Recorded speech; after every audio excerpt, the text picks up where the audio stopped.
is the bottomless pit? Now, we can go to our eSword app. Let me go back. Make sure I'm in the right screen here. Let's go back. All right. Going to go to the eSword app. What is the bottomless pit? Let's go to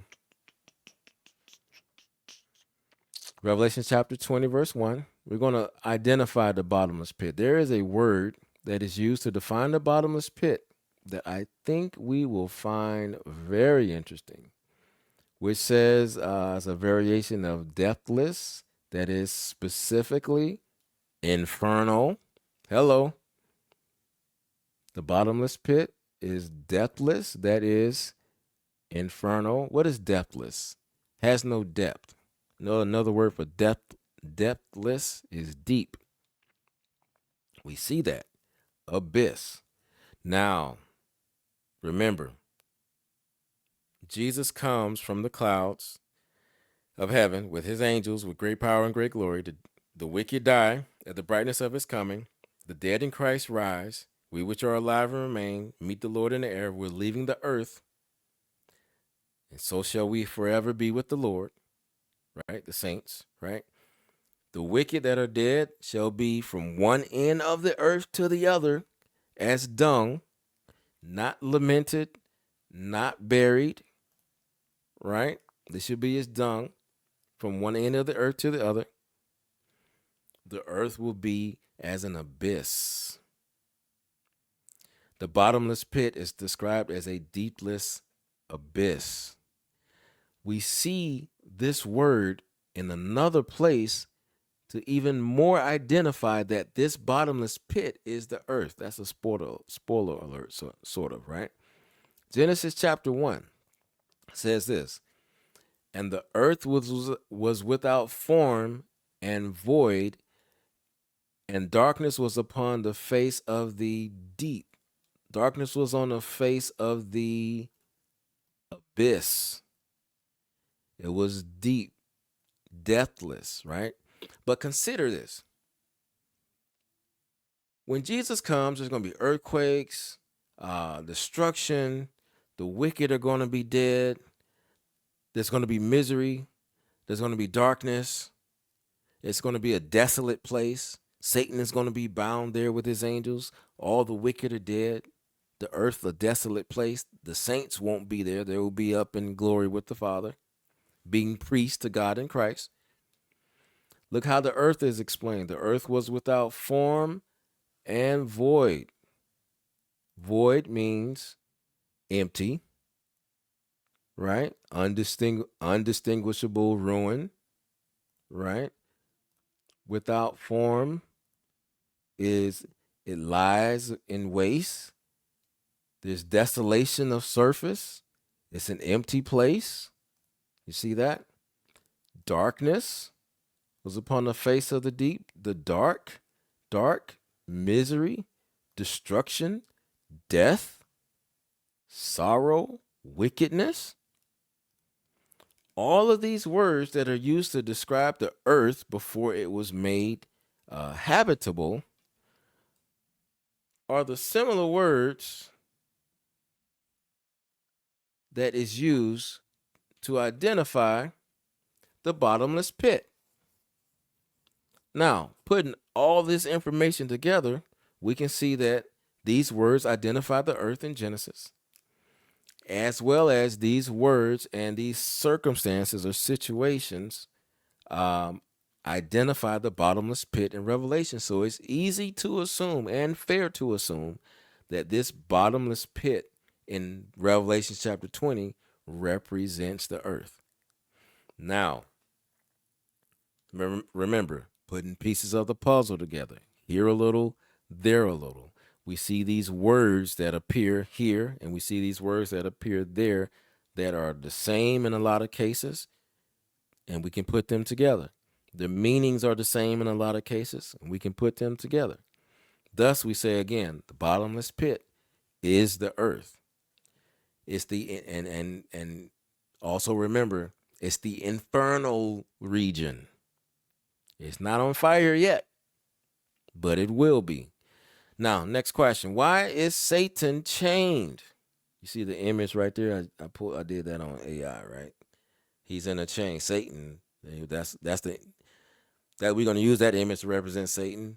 Got a chain on. Their dead bodies all on the ground. The buildings are in ruin behind them. Even though the Satan's angels are flying around behind them, they can't leave the earth either. They're in spiritual chains, right? But the question is, why is Satan chained? Well, I've heard many ministers or theologians, scholars identify that this chain that Satan is bound by is a chain of circumstance. I want to also say that this is a chain that puts a celestial travel ban on Satan. Remember in the book of Job, chapter 1, as well as in chapter 2, verse 6 of Job chapter 1 says, "Now there was a day when the sons of God came to present themselves before the Lord, and Satan came also among them." Verse 7, "And the Lord said unto Satan, Whence comest thou? Then Satan answered the Lord and said, From going to and fro in the earth, and from walking up and down in it." He's got free reign to not only walk up and down in the earth, which at the time before the cross, he was basically the prince of the world. He deceived Adam, who was I'll say, landlord of the earth. And by deceiving Eve, which deceived Adam, so we just say he's deceived Adam, right? Well, Adam chose to give in to temptation by disobeying God. And by that, Adam handed over the rights of the earth to Satan. That's why when Jesus came and died on the cross and rose again, he says the prince of this world has been cast down. He now has the key over hell and over death. Before, Satan had it, and Satan wanted to keep it, but that wasn't God. That wasn't in God's plans, right? But the thing is, so as Satan goes to and fro in the earth, he's able to go up into heaven and to appear at what I would call town hall meetings that God was holding. The sons of God came to present themselves, and where did Satan come from? He came from the earth as the representative of earth.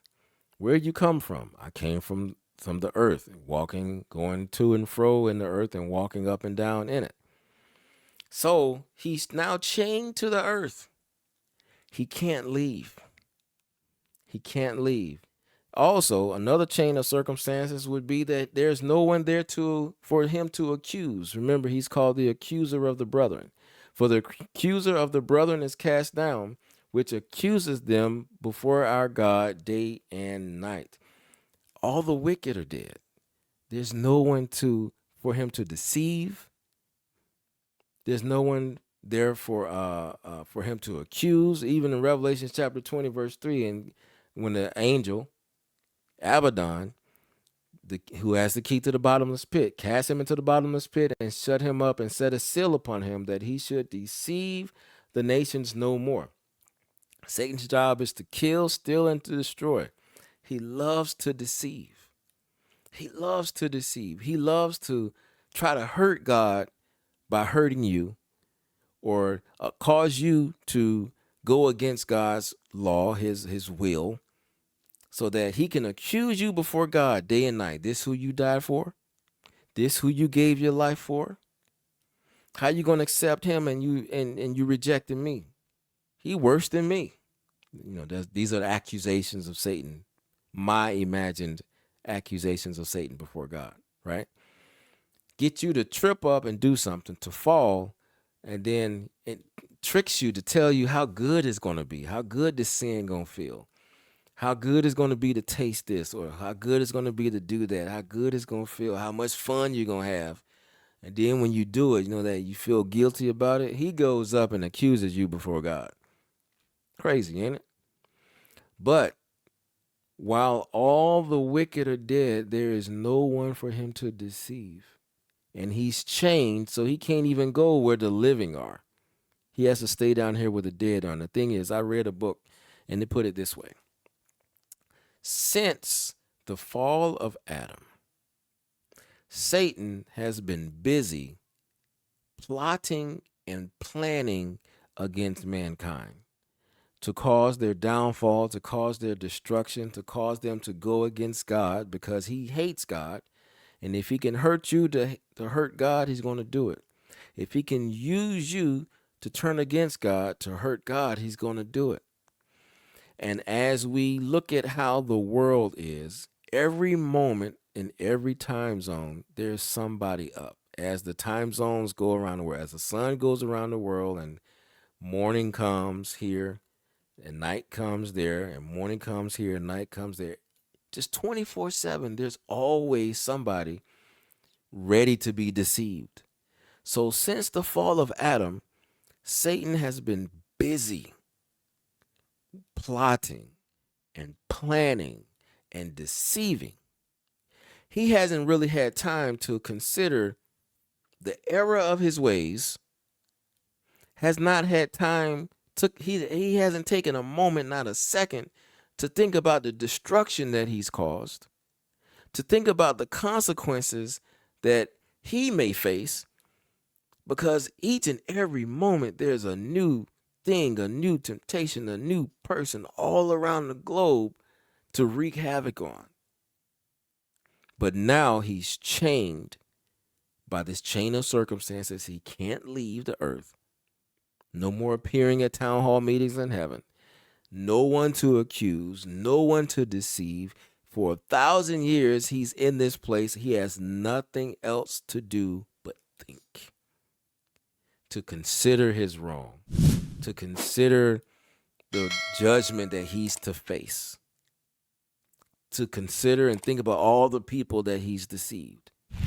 For 1,000 years, this will be his situation. Now, we talked about the angel Abaddon being the prince of the infernal regions, and just for those who may need some visual evidence that inferno and infernal are linked, it says this according to the co-pilot. I think this is on Bing.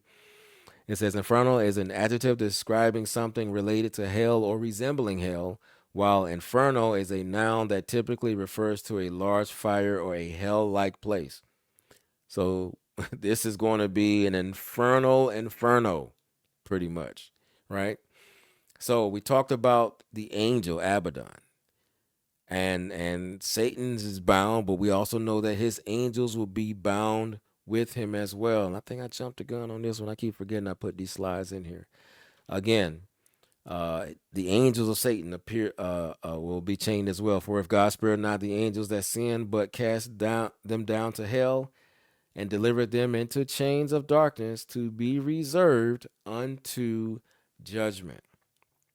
So remember, the text tells us that Satan will be bound for 1,000 years. Then after that, he must be loosed for a little season.